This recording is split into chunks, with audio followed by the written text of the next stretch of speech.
Welcome to Civics and Coffee. My name is Alicia, and I am a self-professed history nerd. Each week, I'm going to chat about a topic on U.S. history and give you both the highlights and occasionally break down some of the complexities in history and share stories you may not remember learning in high school, all in the time it takes to enjoy a cup of coffee.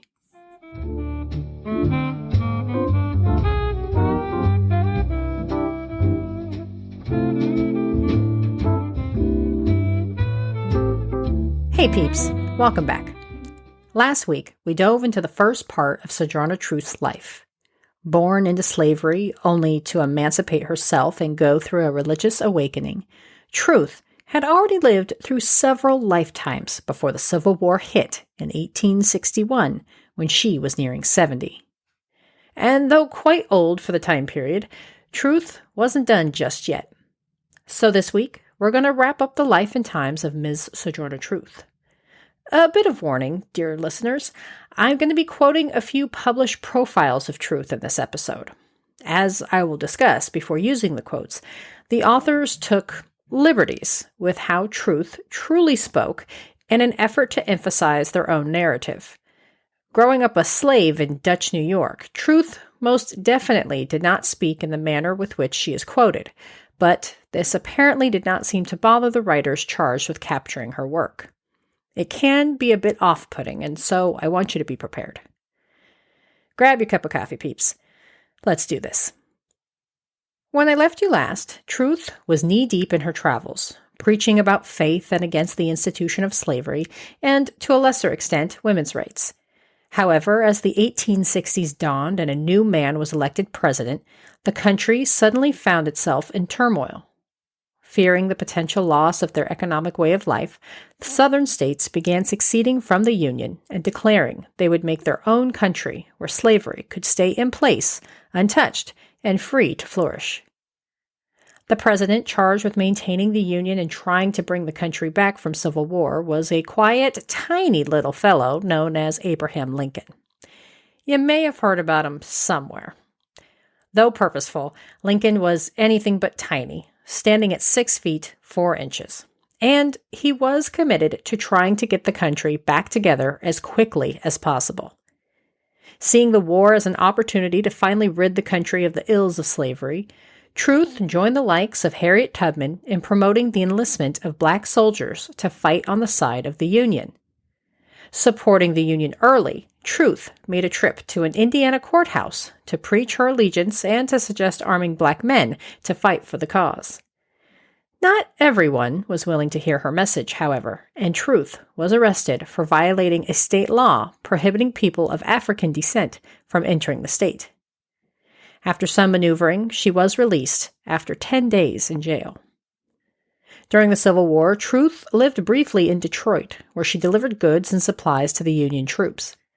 Having perfected her preaching through years of traveling and supporting the abolitionist cause, Truth refocused her talents in rallying men to sign up for service during the war. Truth was also an early supporter of President Lincoln, making several speeches on his behalf during his campaign for re-election. Though well known amongst the abolitionist and religious crowd, Truth began to receive national attention and, for lack of a better word, celebrity during the Civil War. This is in part thanks to a series of publications purporting to tell her story. However, in both instances, Truth becomes a symbol, a mere caricature of who she really was and what she stood for. Like so many times in her life, Truth was stripped of the ability to craft her own message and document her own experiences. She was strong, intelligent, and committed to her beliefs. However, in the hands of others, she was lost. On one end of the spectrum, Truth was a staunch abolitionist who opposed the fight for women's rights. On the other, she was pro-feminism and believed it the key issue. In reality, Truth believed and preached her support of both causes.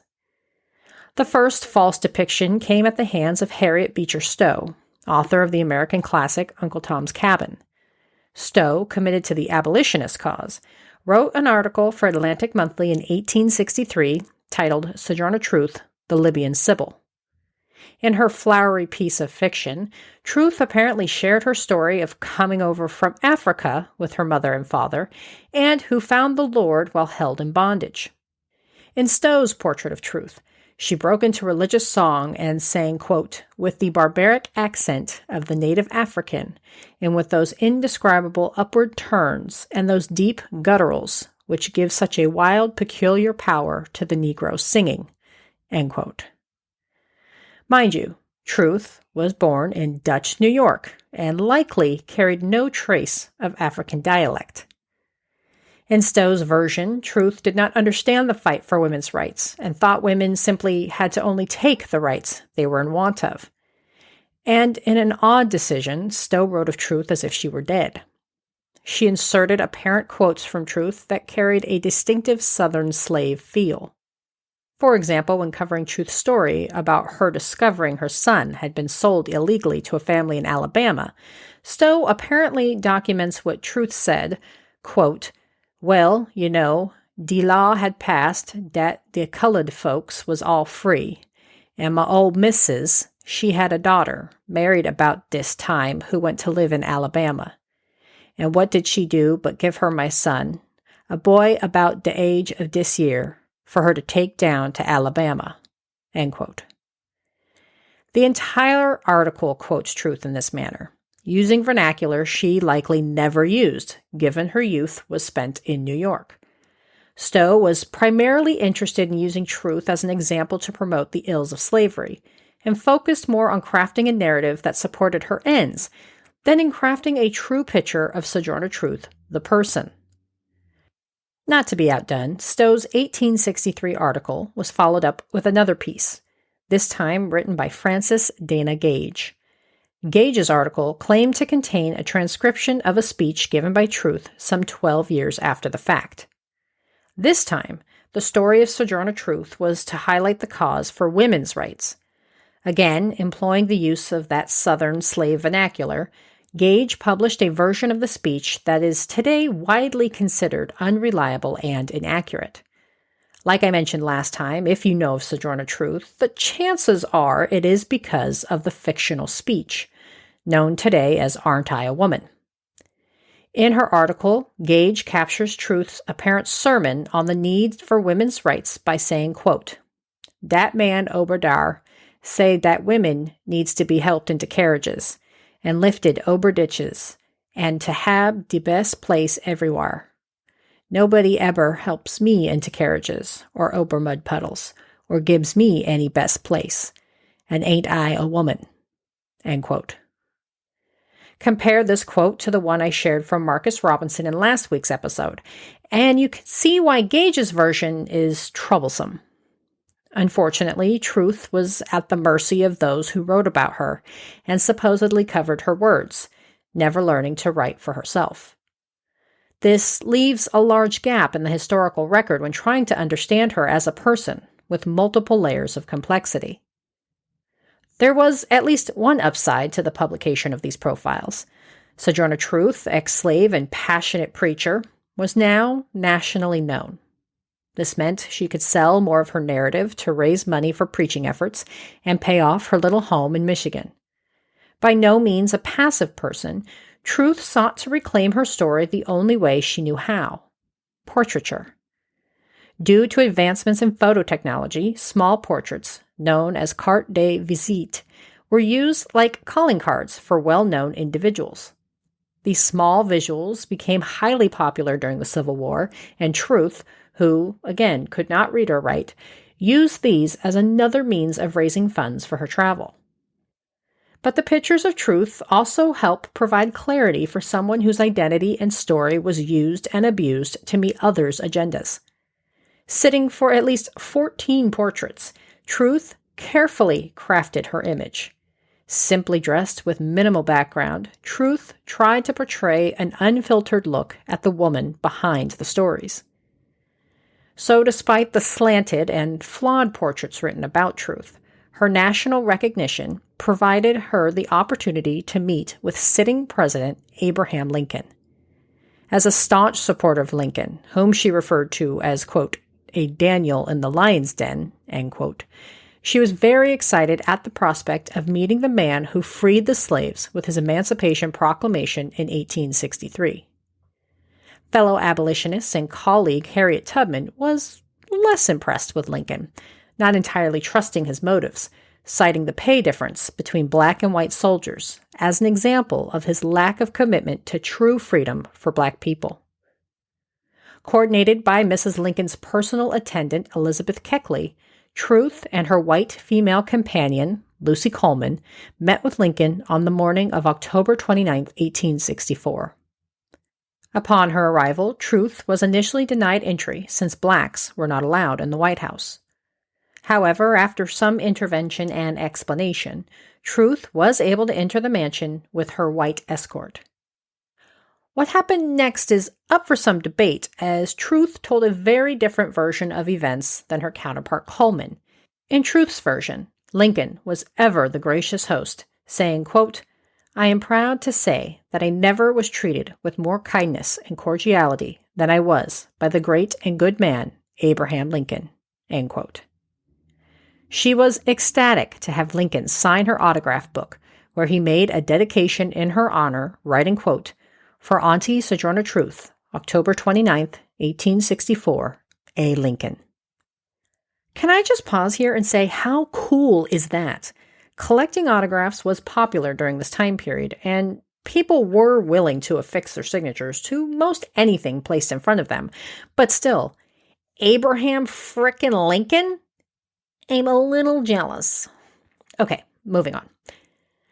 However, in her telling of the events, Lucy Coleman paints a different picture. Instead of effusive and kind, she described Lincoln as stilted and uncomfortable, rushing her and Truth out of his office as quickly as possible. Throughout the Civil War, Truth worked to aid former enslaved individuals and families by working with the Freedmen's Bureau in Washington, D.C. In her post, she focused on finding suitable employment for the men so they could become self-sufficient and stop depending on government assistance. This proved challenging since most slaves were not taught to read or write and had limited skills in the trades. Post-Civil War, the district outlawed streetcar segregation in 1865, though many failed to follow the law. Truth, who needed public transportation to get around, faced a series of issues when trying to board supposedly integrated cars. Truth was dragged down the street while trying to board a car and was forcibly removed during another attempt at boarding, causing injury to her arm. Keep in mind, listeners, in 1865, Truth was an old woman, likely pushing 70. In the exchange with the driver who caused her to injure her arm, Truth successfully got the driver fired and had him arrested for assault and battery. Mic drop. While slaves were now quote-unquote free, they still lacked access to the franchise, limiting their power. In this post-slavery world, the abolitionists and the women's rights activists began to split, and both wanted Sojourner Truth as their spokesperson. As a black, formerly enslaved woman, Truth represented both fights, all in one. She tried to stay neutral as she supported both causes equally. For Truth, suffrage was a way to achieve equality and financial independence, and she believed the vote should be for women and men, regardless of skin color. Others, like Frederick Douglass, thought it important to secure the rights available at the moment and not hold out for universal suffrage, which would include women. Truth was eventually forced to pick a side.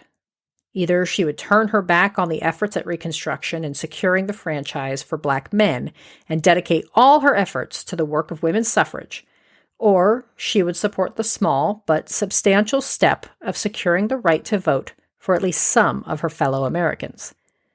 Truth, perhaps trying to be pragmatic and understanding that progress happens in small steps, chose to support the organization that fought for the right to vote, regardless of sex, and backed the American Women's Suffrage Association.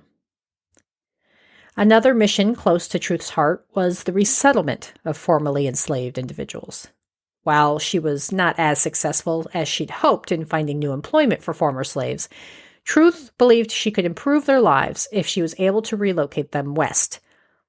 In the West, Truth thought, becoming a landowner would provide an opportunity for the newly freed Black families to make their own way in the world.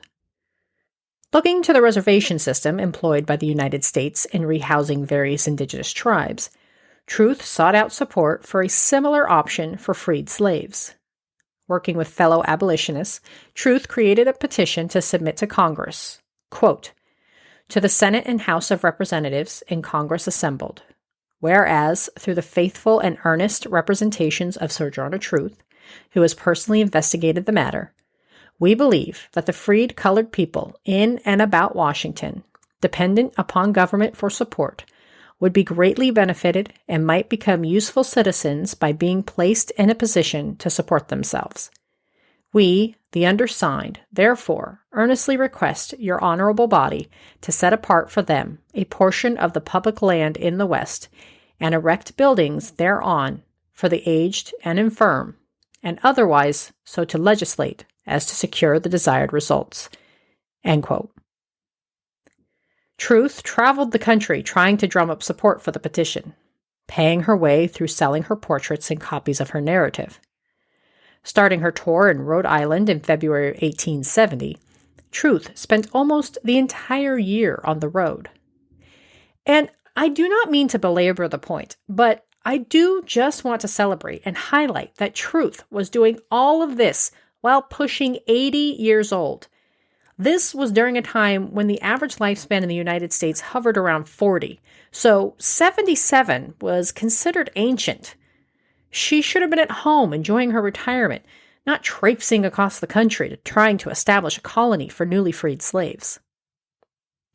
But despite her best efforts, Truth's proposal did not gain the necessary traction, and Black Americans were left with an unfinished effort at Reconstruction, further limiting their opportunities and chances for success for several future generations.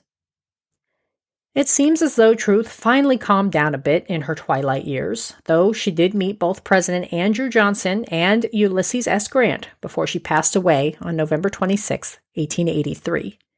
Her supposed last words were, quote, "Be a follower of the Lord Jesus," end quote.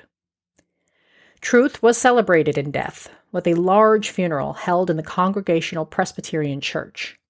Frederick Douglass, her contemporary and fellow abolitionist whom she didn't always see eye to eye with, eulogized her saying, quote, "Distinguished for insight into human nature, remarkable for independence and courageous self-assertion, devoted to the welfare of her race, she has been for the last 40 years an object of respect and admiration to social reformers everywhere," end quote. I think that captures it quite nicely. For me, Sojourner Truth represents a woman who was born into a world at a deficit and chose to persevere and stay true to her ideals. She refused to bow down to those whom she was told were her superior. Whether it was suing a white man who illegally sold her son or getting a violent streetcar conductor fired, Truth refused to allow the circumstances she was born into limit her abilities. And for that, she will always remain one of my favorite women in history. Before I sign off today, I gotta do my social plugs. If you want to connect on social media, I'm on Instagram at Civics and Coffee, all one word, on the Twitter at CivicsPod, and the Facebook at Civics and Coffee. I also started up a TikTok. Just go look for Civics and Coffee. You can also reach me on the website at www.civicsandcoffee.com. The website also lists source material and ways you can donate to the pod, should you so choose. A free way to show your support is to rate and review the show. By rating the pod, it helps get the show into more people's ear holes, and, of course, who wouldn't want more history in their lives? Am I right? Thanks, peeps. See you next week. Thanks for tuning in, and I hope you enjoyed this episode of Civics and Coffee. If you want to hear more small snippets from American history, be sure to subscribe wherever you get your podcasts. Thanks for joining me, and I look forward to our next cup of coffee together.